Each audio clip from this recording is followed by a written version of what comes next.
সুপ্রিয় দর্শকবৃন্দ, আসসালামু আলাইকুম রহমতুল্লাহি ওয়া বারাকাতুহু। তৃতীয় শুভেচ্ছা নেবেন, আশা করি সকলেই ভালো আছেন। ত্রয়োদশ জাতীয় সংসদ নির্বাচনের মধ্য দিয়ে সংসদের 2/3 আসন নিয়ে ব্যাপক সংখ্যাগরিষ্ঠতা নিয়ে বিএনপি নেতৃত্বাধীন জোট সরকার গঠন করে। সরকার গঠন করার পর বলতে গেলে তাদের যে হানিমুন পিরিয়ড, এটি প্রায় শেষের দিকে। নির্বাচিত হওয়ার পর যে কোনো সরকারকে বিভিন্ন ধরনের চ্যালেঞ্জ মোকাবেলা করতে হয়, তেমনি বিএনপিকেও করতে হচ্ছে। তবে সবচাইতে বড় যে চ্যালেঞ্জটি এই মুহূর্তে তাদের ফেস করতে হচ্ছে সেটি হলো যে মার্কিন যুক্তরাষ্ট্র এবং ইসরায়েল কর্তৃক ইরানের উপর চাপিয়ে দেওয়া যুদ্ধের যে কুফল বা প্রভাব, তার ঢেউ এসে পড়েছে ইরানের কিংবা মধ্যপ্রাচ্যের যে প্রাকৃতিক খনিজ সম্পদগুলো রয়েছে। আমি তেল এবং গ্যাসের কথা বলছি। তো এগুলোর উপর যেসব দেশ নির্ভরশীল, বাংলাদেশ তাদের মধ্যে অন্যতম, এবং সেই মধ্যপ্রাচ্যে যুদ্ধ সংঘাতের ফলে যে ক্রাইসিস তৈরি হয়েছে, সেই ক্রাইসিসের জন্য ভুগছে বাংলাদেশ সহ অন্যান্য দেশগুলো। তো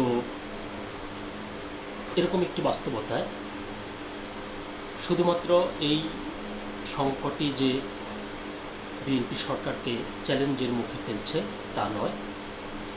ইন্টারন্যাশনাল ক্রাইসিস গ্রুপ বলছে যে সামনের দিনগুলোতে আরও দুটি বড় ইস্যু তারেক রহমানের জন্য চ্যালেঞ্জ হয়ে ওঠার প্রবল সম্ভাবনা রয়েছে।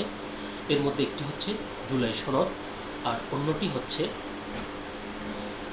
ক্ষমতাচ্যুত আওয়ামী লীগের নিরীহ নেতাকর্মী, অর্থাৎ যারা কোনো ধরনের অপরাধের সাথে জড়িত নয়, সেসব নেতাকর্মীদের বিরুদ্ধে সারা দেশে যে মামলা হয়েছে, সেই মামলাগুলো নিয়ে সরকার কী করে।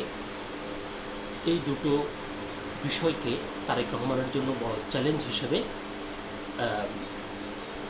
উল্লেখ করে তারা একটি প্রতিবেদন প্রকাশ করেছে, যেটি উঠে এসেছে বাংলাদেশের অন্যতম সংবাদ মাধ্যম দৈনিক প্রথম আলোতে। খুব সুন্দর করে তারা সেটি বর্ণনা করেছে।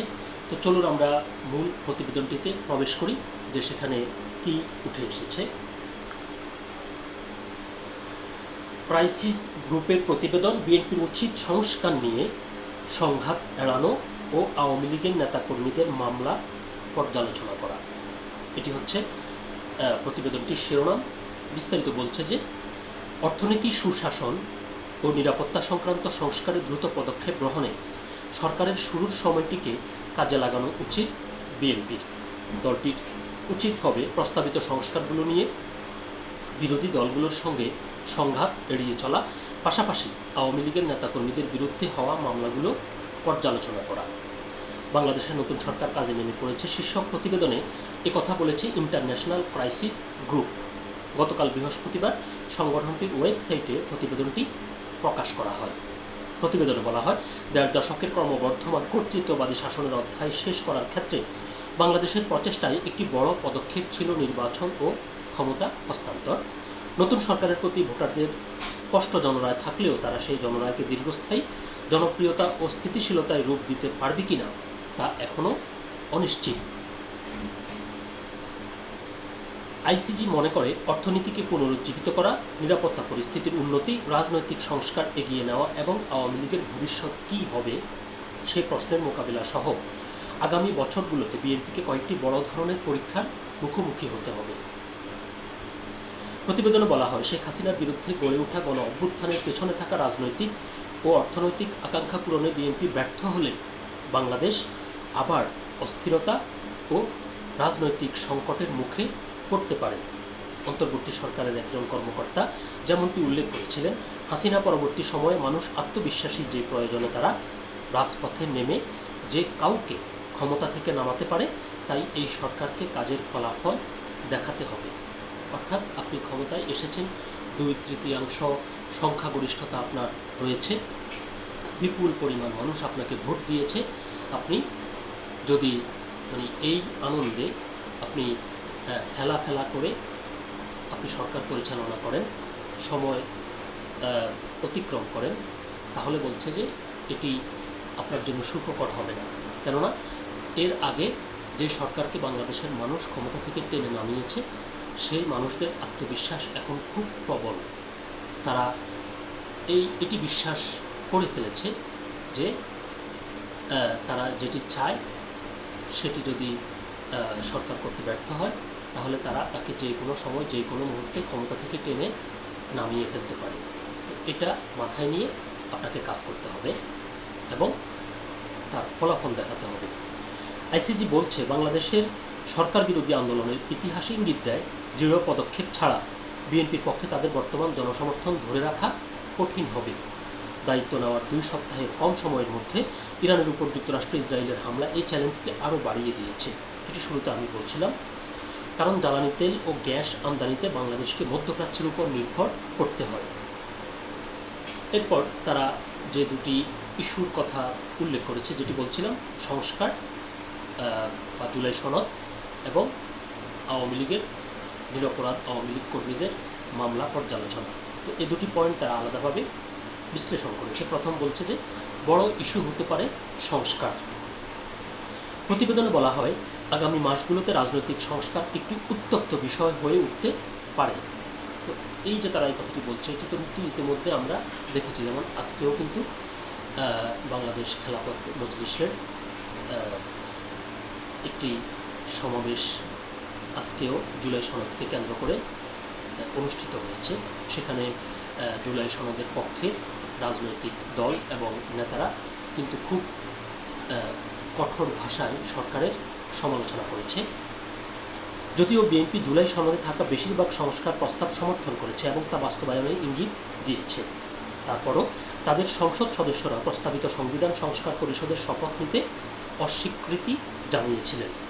এমনকি দলটি যদি তাদের 2/3 সংখ্যাগরিষ্ঠতা কাজে লাগিয়ে সংবিধান সংশোধনী পাশ করার সিদ্ধান্তও নেয়, তবে ঠিক কী ধরনের পরিবর্তন তারা গ্রহণ করবে তা এখনও স্পষ্ট নয়। প্রতিবেদনে আরও বলা হয়, সংসদের প্রস্তাবিত উচ্চকক্ষের সংখ্যানুপাতিক প্রতিনিধিত্ব ক্রিয়ার প্রবর্তনের প্রস্তাব সহ জুলাই সনদের 9টি গুরুত্বপূর্ণ সংস্কারের বিষয়ে বিএনপি দ্বিমত পোষণ করেছিল। এগুলো পুরোপুরি উপেক্ষা করা হলে সনদে প্রস্তাবিত নির্বাহী ক্ষমতার উপর নিয়ন্ত্রণ ও ভারসাম্য উল্লেখযোগ্যভাবে দুর্বল হয়ে পড়বে। এটি বিরোধী দলগুলোর জন্য আন্দোলনের একটু বড় ইস্যুও হয়ে উঠতে পারে। বলছে যে বিএনপি যে নোট অফ ডিসেন্ট দিয়েছিল জুলাই সনদে, সেখানে গুরুত্বপূর্ণ 9টি প্রস্তাবের কথা বলা হয়েছে, যেগুলো যদি বিএনপি নোট অফ ডিসেন্টের অজুহাত দেখিয়ে সেগুলো যদি কোনো ফয়সালা না করে, তাহলে জুলাই সনদের যে মূল উদ্দেশ্য সেটি লক্ষ্যভ্রষ্ট হবে। আর এই যে মূল উদ্দেশ্য থেকে সরকার সরে যাবে এবং এটিকে বিরোধী পক্ষ অস্ত্র বানিয়ে বিএনপির বিরুদ্ধে ব্যবহার করবে এবং সেটি হতে পারে রাজপথে কঠোর আন্দোলন এবং সংসদে কঠোর বিরোধিতা। এ দুই মাধ্যমে আইসিজি মনে করে জুলাই সনদের বিষয়ে বিএনপিকে সতর্ক ভারসাম্য বজায় রেখে এগোতে হবে।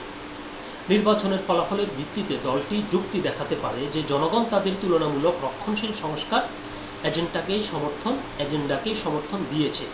তবে দলটির মনে রাখা উচিত, তারা সতর্ক করছে, তবে দলটির মনে রাখা উচিত গণভোটে জুলাই সনদের প্রতি জোরালো সমর্থন মূলত প্রাতিষ্ঠানিক পরিবর্তনের জন্য ব্যাপক জনদাবিরই প্রতিফলন। বলছে যে তারা হয়তো দাবি করতে পারে যে আমরা তো 2/3 সংখ্যাগরিষ্ঠতা পেয়েছি এবং আমরা যেটি বলেছি আমাদের কথাতেই বেশিরভাগ মানুষ সমর্থন দিয়েছে, কিন্তু এই ইন্টারন্যাশনাল ক্রাইসিস গ্রুপ বলছে যে না, বিষয়টি এমন নয়।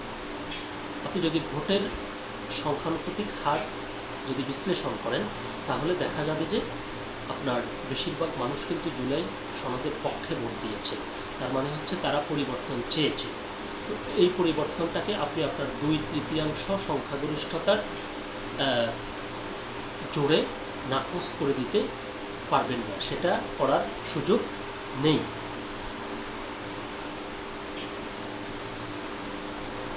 প্রতিবেদনে সতর্ক করে বলা হয়, বিএনপি যদি অর্থবহ সংস্কারের প্রতিশ্রুতি থেকে সরে আসছে বলে মনে হয়, তাহলে জুলাই সনদের কট্টর সমর্থক জামায়াত ইসলামী ও জাতীয় নাগরিক পার্টি এনসিপি সংসদের ভিতরে ও বাইরে সরকারের বিরুদ্ধে সরব হতে পারে। সংস্কার নিয়ে দীর্ঘস্থায়ী বিরোধ বিএনপির রাজনৈতিক ও অর্থনৈতিক এজেন্ডার অন্যান্য দিক বাস্তবায়নের জন্য প্রয়োজন। এটি জনমনে এমন ধারণাকে বদ্ধমূল করবে যে প্রকৃত পরিবর্তনের চেয়ে সংস্কারের পরিধি সীমিত রেখে স্থিতাবস্থা বজায় রাখাতেই দলটির আগ্রহ বেশি। এটি হচ্ছে একটা পয়েন্ট তারা বলছে। আর দ্বিতীয় যে বিষয়টির কথা তারা বলছে সেটি হলো যে আওয়ামী লীগের ভবিষ্যৎ প্রশ্ন। আচ্ছা, সেই ব্যাপারে তারা বলছে যে নতুন সরকারের সামনে থাকা অন্যতম জটিল রাজনৈতিক প্রশ্ন হলো আওয়ামী লীগের ভবিষ্যৎ। আন্তর্জাতিক অপরাধ ট্রাইব্যুনালে জ্যেষ্ঠ নেতাদের বিরুদ্ধে মামলাগুলো নিষ্পত্তি না হওয়া পর্যন্ত দলটির কর্মকাণ্ড নিষিদ্ধ রাখা হয়েছে। বিচারিক প্রক্রিয়া শেষ হলে এই নিষেধাজ্ঞা বাড়ানো হবে কিনা সেই সিদ্ধান্ত নিতে হবে বিএনপি সরকারকে। আইসিজি মনে করে এই নিষেধাজ্ঞা দীর্ঘায়িত করা লোভনীয় হতে পারে, কারণ বিএনপির প্রতিপক্ষদের মধ্যে আওয়ামী লীগের যে বৃহত্তম বিরোধী দল তা স্পষ্ট। বলছে এখন তাদের কাগজে কলমে জামায়াত, এনসিপি বা তাদের নেতৃত্বাধীন যে জোট যে বিরোধী দলের ভূমিকায় রয়েছে, জনসমর্থনের দিক দিয়ে তাদের প্রধান বিরোধী দল কিন্তু এনসিপি, জামায়াত নয়। যেহেতু আওয়ামী লীগ বৃহত্তম রাজনৈতিক দল এবং তাদের ভোটারের পরিমাণ প্রায় বিএনপির সমপরিমাণ, বলছে যে সেজন্য তারা স্বীকার করুক বা না করুক, বাস্তব হচ্ছে তাদের প্রধান বিরোধী পক্ষ হচ্ছে আওয়ামী লীগ, সে কথাই বলছে। এছাড়া হাসিনা সরকার যেভাবে তাদের সঙ্গে আচরণ করেছে তাতে দলের অনেক নেতার মনে গভীর ক্ষোভ রয়েছে।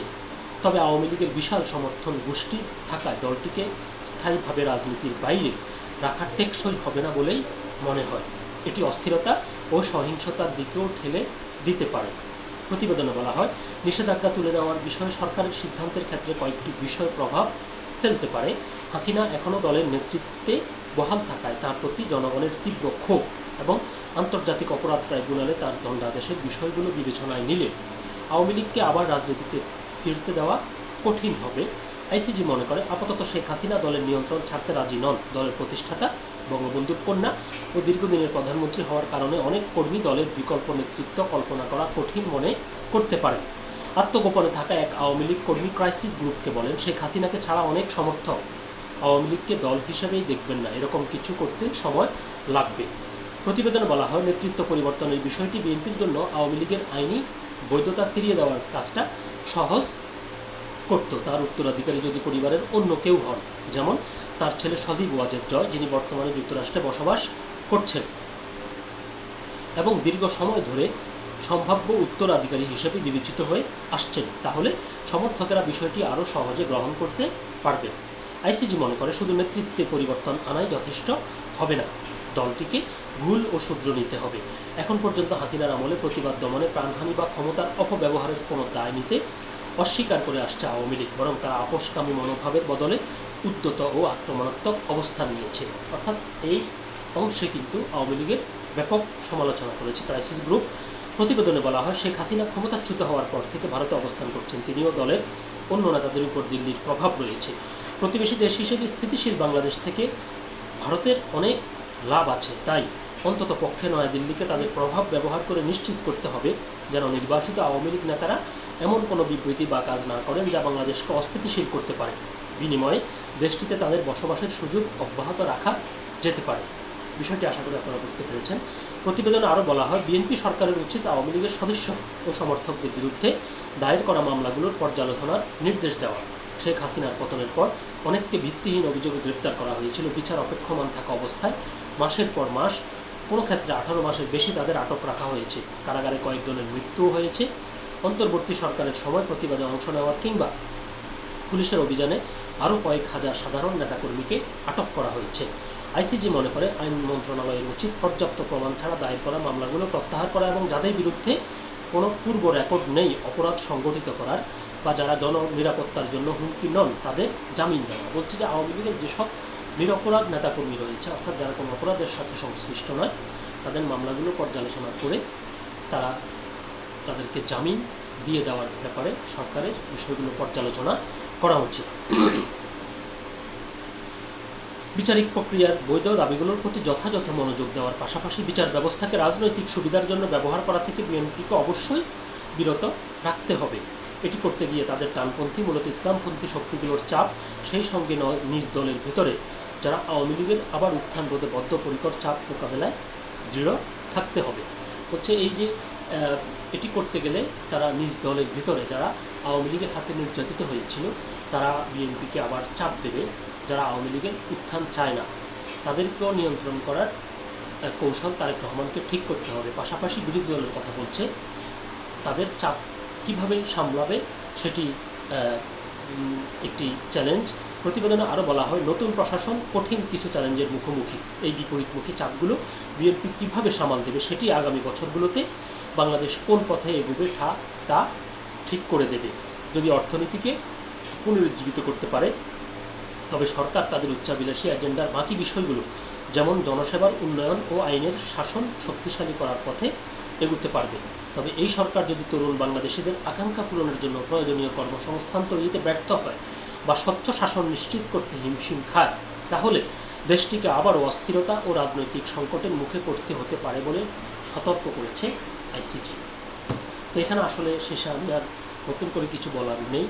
আমার কাছে মনে হয়েছে যে আইসিটি গ্রুপের এই প্রতিবেদনটি অনেক গুরুত্বপূর্ণ এবং বলতে গেলে বিএনপি সরকারের জন্য এক ধরনের দিক নির্দেশনা। এখন সেটি বিএনপি সরকার তথা প্রধানমন্ত্রী তারেক রহমান সেটি অনুসরণ করবেন কিনা বা এদের এই প্রতিবেদনের ভালো দিকগুলো বা পরামর্শগুলো কতটুকু গ্রহণ করেন সেটি এখন দেখার বিষয়। সকলে ভালো থাকবেন, সুস্থ থাকবেন।